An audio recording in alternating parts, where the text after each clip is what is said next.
Halo guys, welcome back to my channel. Pada kesempatan kali ini kita akan membahas soal-soal SMA, yaitu struktur fisika, tentang Newton's Law ya. As usual, kalian boleh download soal ini. Soalnya sudah saya berikan di dalam link di kolom deskripsi ya. Kalian boleh print kalau kalian di rumah, atau kalian mengerjakan langsung ya di soal yang sudah saya sediakan. Yuk, tanpa berlama-lama, kita langsung lihat bagaimana jawaban dari soal-soal berikut ya. Jadi, kita baca dulu ya soalnya ya. The diagram below shows the forces acting on a shopping trolley at rest ya. Yang pertama ini state Newton first law of motions. Oke, jadi hukum Newton yang pertama itu ya saya bantu tulis di sebelah atas aja ya. So Newton's first law itu adalah an object at rest remains at rest. Jadi kalau objek atau suatu benda itu diam, dia akan tetap diam. Atau kalau if in motions, ya kalau benda itu lagi bergerak, dia akan tetap bergerak ya, remains in motion at a constant speed atau velocity ya. Speed aja ya saya tulis ya. Speed unless acted on by a net external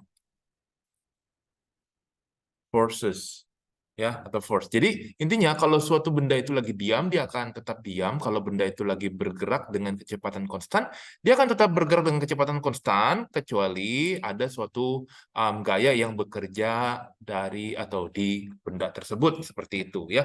Jadi maksudnya gini loh. Ini ada benda nih. Bendanya diam, ya udah benda itu akan diam selamanya gitu. Atau kalau benda itu dia lagi bergerak, ya ada speednya, ya benda itu akan tetap terus bergerak selamanya gitu, kecuali tiba-tiba benda tersebut ada tiba-tiba friction atau benda yang diem ini ada muncul force tiba-tiba seperti itu ya dia akan bergerak gitu. Tapi kalau nggak ada gaya-gaya yang bekerja, um, dia akan sesuai dengan posisi semulanya seperti itu. Yang diam akan diam, yang bergerak akan tetap bergerak seperti itu. Ya, nomor dua, in everyday situations, it does seems that a force is needed to keep an object. For example, the shopping trolley moving at a constant speed in a straight line. Explain why. Nah, jadi ini kalau kamu lagi belanja, misalnya lagi di department store, nah kalian bawa shopping trolley, ya, di supermarket misalnya, nah, kelihatannya itu kok butuh gaya ya. Nah, sebetulnya karena di sini kata kuncinya adalah mana moving at constant speed. Nah, moving at constant speed itu sebetulnya total semua gayanya itu sama dengan 0 ya. Jadi kalau moving with a constant speed itu berarti saya gambarin di sebelah kanan ya. Ini ada yang namanya speed, ini membutuhkan force dari tangan kamu yang kamu dorong, tapi itu sebenarnya diimbangi dengan frictions di lantainya seperti itu. Jadi totalnya itu sama dengan 0 ya. Jadi ini bukan speed ya, sorry. Ini kalau gaya ini pakainya force ya. Jadi force itu nanti akan sama dengan frictionnya seperti itu. Ya.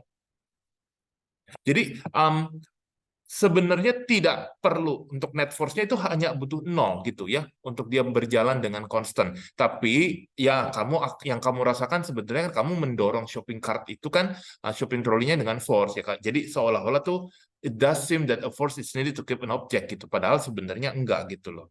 Karena diimbangi dengan friction-nya seperti itu ya. Jadi net force-nya itu sebenarnya sama dengan 0. Kita lanjut ke soal berikutnya, soal nomor 2. A car is towed ya di derek ini ya by a truck using a rope. Ini kalian bisa lihat gambarnya dan ini moving ya. The car is pulled at a constant speed. Nah, ingat ya kalau ada soal-soal theoretical seperti ini, kalau constant speed kalian sudah harus paham dia ini sigma force yang bekerja di mobil ini sama dengan 0. Kalian lihat ya, mobil ini ditarik pakai tali tensinya ke kanan tapi ada friction ya. Mungkin ini sebenarnya frictionnya ada di rodanya ya. Tapi arahnya ke kiri, dia selalu berlawanan kalau friction. What is the expression of the force ya? Jadi expression of the force-nya pakai yang ini ya. Kemudian ya anggap aja ini kamu positif ke kanan, negatif ke kiri. Jadi ini adalah tension dikurangi dengan friction. Sama dengan 0 ya. Jadi tension sama dengan friction-nya ya. Kurang lebih seperti ini ya. T sama dengan friction-nya.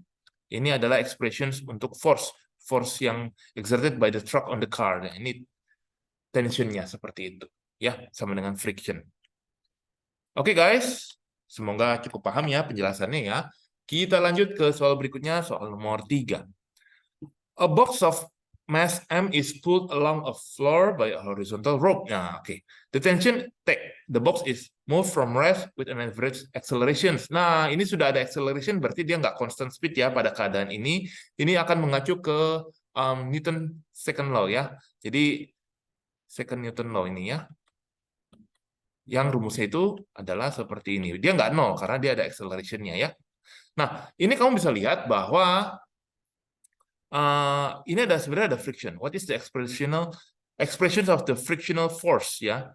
Berarti kan force-nya ada ke kiri ya. Ingat ya, friction itu force yang opposite direction dengan arah geraknya. Kalau di direction of motion-nya ke kanan, friction-nya pasti ke kiri. Jadi ini kita anggap aja T kurang F ya. Ini ada F sama dengan M kali A. Nah, di sini kalian latihan ya.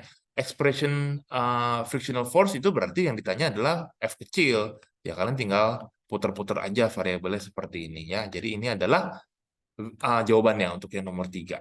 Seperti ini. Kita lanjut ke soal berikutnya, soal nomor 4, soal teori. Nah, kebanyakan sini di worksheet ini soal teori ya. Jadi kayaknya kalian diminta untuk sebelum soal-soal hitungan harus kuat banget ini teorinya tentang hukum Newton. Ya, ada dua anak X dan Y, duduknya di kiri X ya, yang kanan Y. Ketika si X itu melempar bola ke si X, ke Y, sorry ya, X melempar bola ke Y kan, ternyata kapalnya itu tuh geraknya ke kiri tuh kalau kamu bisa perhatikan ya, kapalnya ini geraknya ke kiri.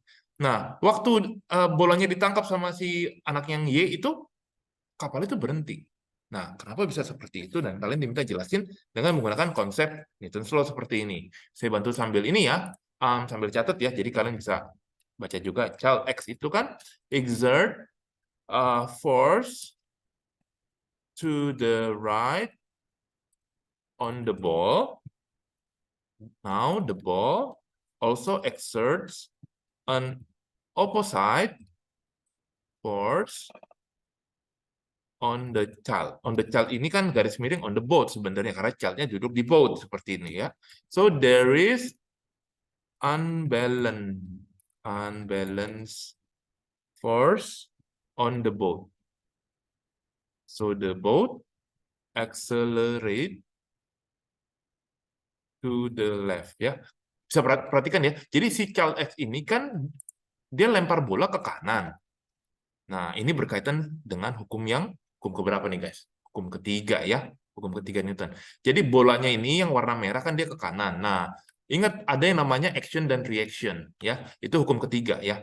Jadi bolanya ini juga ngasih tenaga atau force yang sama ke tangannya si child X dalam hal ini karena child X-nya itu duduk di boat ya ke boat juga seperti itu dengan besar yang sama cuma arahnya berbeda. Ini dikenal dengan nama hukum ketiga ya, third Newton law ya. Ini action, every action equal apa punya ya pasangannya dengan reactionnya ya. Cuma dia arahnya berlainan maka dikasih tanda minus seperti itu. Penjelasan ini belum selesai ya. Nah, kemudian ball-nya itu kan exert opposite on the boat. Jadi di boat-nya itu tuh ada gaya yang warna hijau gitu loh, karena dari si bola. Jadi makanya dia geraknya ke kiri seperti itu. Nah, terus when child Y catch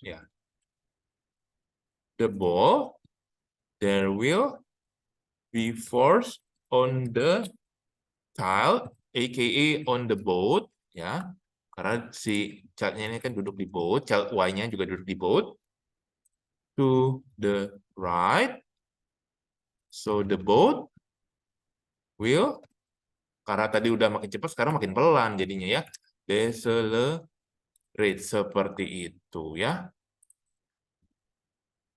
Oke, ini jawaban untuk yang nomor 4 ya. Nomor 4 ini theoretical banget juga, jadi kalian harus bisa menguasainya. Kita lanjut soal berikutnya, soal nomor 5. A book is resting on the table. Student draws a correct free body force diagram as shown below. The student makes the incorrect statement that the forces labeled above make a Newton third law pair. Therefore, the book is in equilibrium. Criticize this statement ya. Jadi yang namanya weight ya, di mana-mana weight itu tidak berpasangan dengan yang namanya push of the table. So ini sepertinya ya, kalau saya nangkap soal ini kayak ada table seperti itu. Nah, yang ini namanya bukan push of table. Remember ini namanya harusnya normal.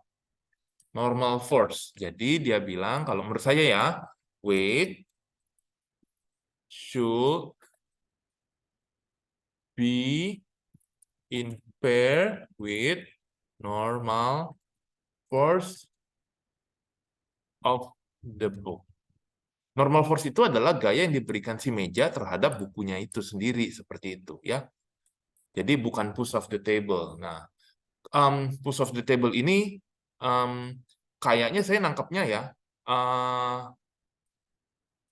mungkin ya kalau saya nangkapnya jadi ada gaya dari atas gitu loh, dari atas juga sepertinya ya, ini hanya tafsiran saya ya. Jadi ini ada gaya yang warna hijau ke bawah, dia kan juga menghasilkan yang namanya action reaction. Nah, action reaction ini nih pasangannya seperti ini gitu. Jadi kalau kamu tekan buku kamu di atas meja yang warna hijau, dia juga menghasilkan apa, gaya yang namanya push of the table ini. Sebenarnya juga namanya gaya normal, tapi normal ini akibat tekanan kamu seperti itu, bukan akibat si gaya berat. Kalau gaya berat sendiri tanpa kamu tekan apapun, dia ada dengan gaya normal namanya. Namanya normal gitu ya, bukan push of the table seperti itu.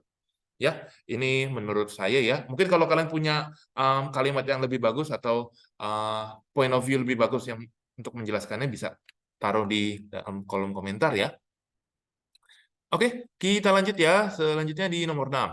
Oke, pertanyaannya, a child is crouching at rest on the ground ya. Ini anaknya lagi diam istirahat nih ya. At rest, diam.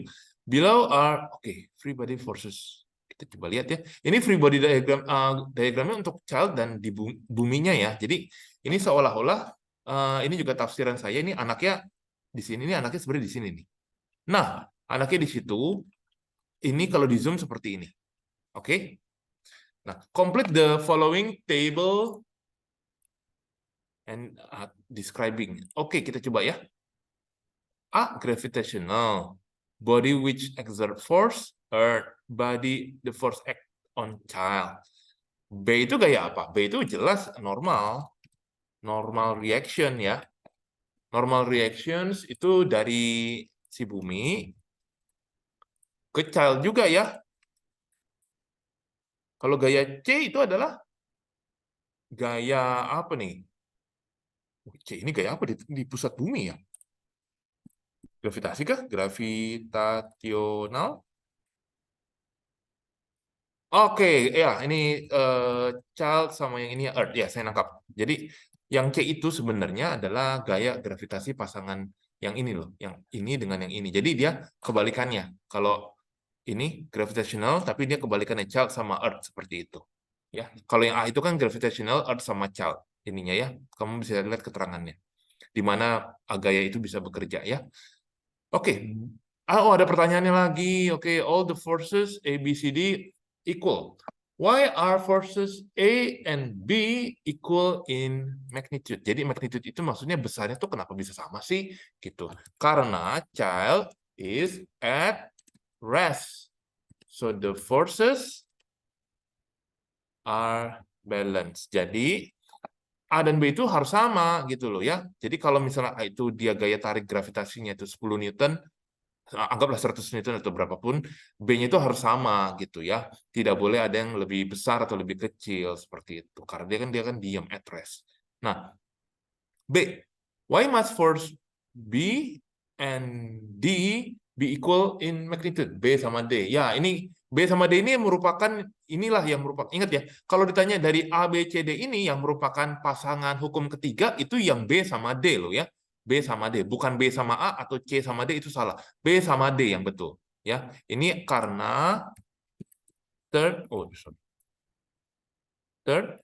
Newton law, ya, B and D are pair set of action and reaction forces ya, seperti itu. Kita lanjut ke soal, ini kayaknya soal terakhir. Ya, betul soal terakhir ya. Determine the resultant forces of the object. Oh, oke. Ini ya, oke. Resultant ya, ingat ya. Resultant berarti kalian tinggal hitung begini. Resultantnya anggap aja ini plus. Yang ini dianggap negatif. Jadi jawabannya 4 Newton. Karena hasilnya positif, kamu bisa tulis ini right ke kanan. Ya. Boleh kamu tulis ke kanan seperti itu. What can be deduced about the motions of an object when the resultant force on it is zero? Jadi untuk yang pertama ini, kalau resultant force-nya zero, itu berarti objek moves.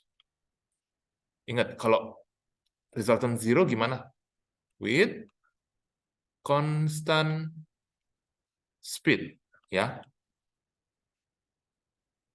Kalau when the resultant force vertically upward, itu berarti ya, oke, ini berarti resultant force-nya ada, tapi arahnya ke atas nih ya. Jadi nomor 2 itu mungkin begini ya. Ini kayaknya nggak ada kaitan sama yang tadi ya, yang 4 Newton itu ya. Beda ya. Jadi ini itu vertically upward ya, berarti ntar objek move ya accelerated upwards ke atas. Karena net force-nya itu ke atas seperti itu ya. Yang 3, resultant force-nya on the opposite directions to its motions. Ini saya juga agak bingung, ini nyambung nggak ya dengan soal yang awal. Opposite directions, yaitu berarti ntar yang nomor 3 itu, kita bisa bilang ya objeknya itu, karena di opposite direction, objek is decelerated, atau makin lama makin pelan, seperti itu ya. Jadi anggapannya, bendanya ini lagi gerak ke kanan, tapi yang bekerja hanya gaya gesek, friction. Tapi bendanya ini udah nggak ngegas lagi sih, udah apa bola gitu, atau mobil misalnya, mobilnya itu udah nggak digas lagi ya, dia udah tinggal ngerem aja seperti itu. Nah, ngerem kan arah frictionnya kan seperti ini, tapi dia masih gerak ke kanan. Tapi nanti dia makin lama makin pelan atau decelerated seperti itu. Ya, oke, bagaimana guys? As usual, kalau punya pertanyaan atau masih ada yang bingung atau ragu, boleh please tanya di dalam kolom komentar, atau boleh tanya di WA, itu juga boleh. Kita akan ketemu di video yang lain untuk membahas soal-soal yang lain. Terima kasih ya.